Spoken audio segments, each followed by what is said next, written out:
Hi, I'm Chris from Airwindows, and hey, you can do this.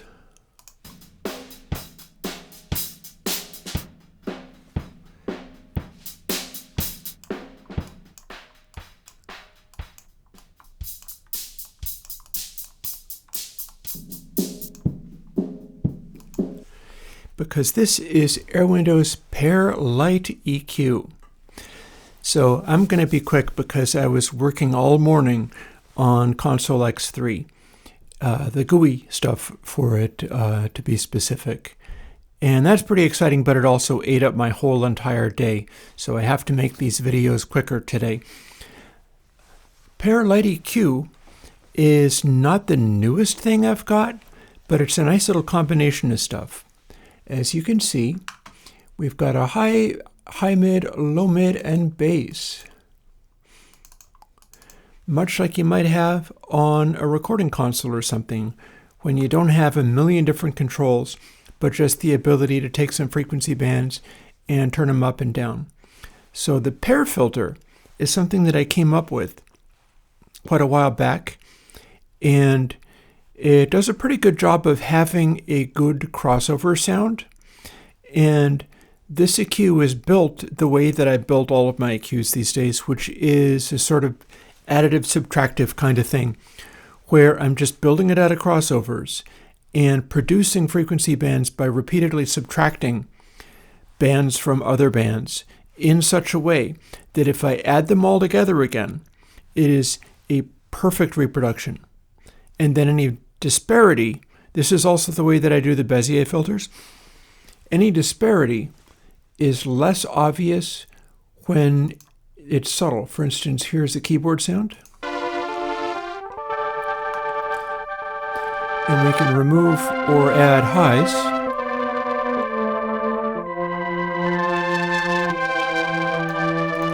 It's got a pretty natural quality to it. Or we can do low mids.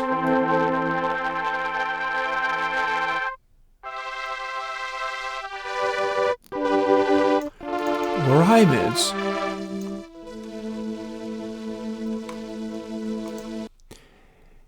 And that's basically how this rolls. This particular EQ is able to completely remove a band, which not everything that I do works like that, but this one you're able to make it go silent by cutting everything. Highs, high mids, low mids, and well, okay, so I lied.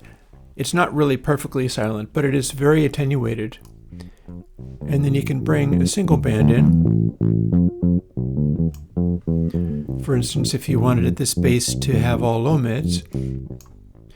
Funny, I thought it did remove everything, but... Or only the lows. Or even just only the highs. And I'll go back to the drums again. It does have a substantial power of cut, even if I was wrong about it completely cutting sound. So high mids and low mids are very important. This is what it's like without high mids.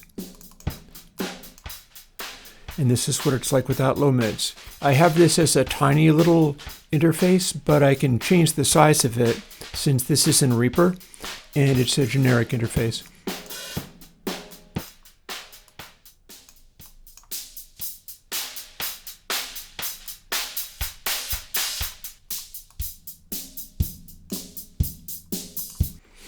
You get the idea. So PearLiteEQ is there for you to use if you need a good sounding, rather powerful, and easy to approach EQ. The idea is some of these ones I make specifically because I'm trying to get it to an accessible state where even if you don't really know much about what you're doing, you can grab this and make something good happen out of it. I'm hoping to use that kind of thing in some of my console designs.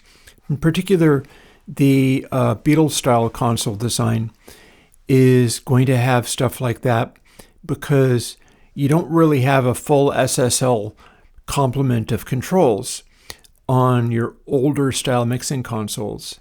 And the sound they get is shaped by not having the steepness of filtering, not having as many options to get really surgical with things.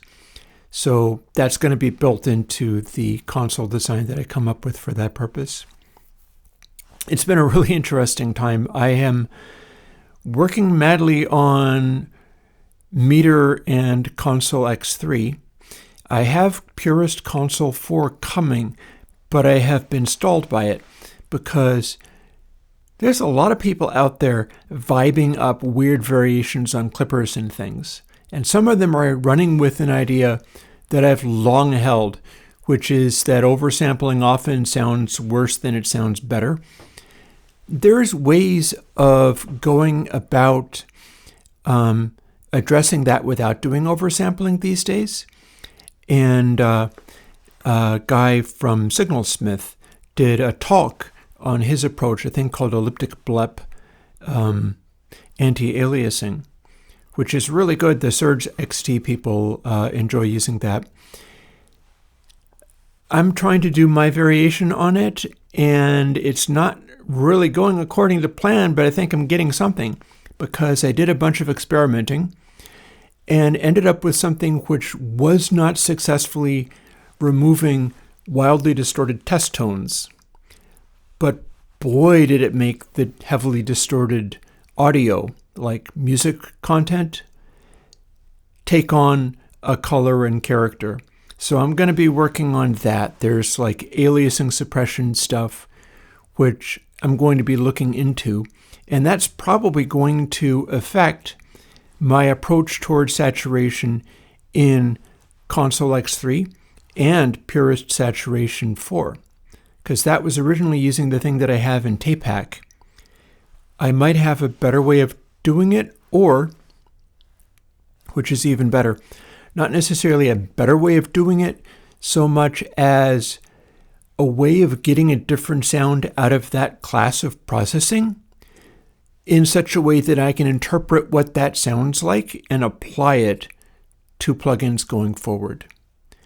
Because like if I can get a particular characteristic and identify what it is, that's way better than, hey, using this thing, I can make it be theoretically perfect for removing aliasing on this frequency and that frequency. It's like you can do that all day long, but it doesn't tell you what the thing sounds like.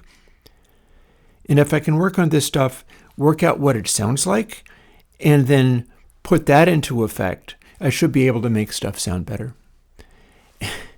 Anyhow, I've got all the work to do, but it's exciting to do.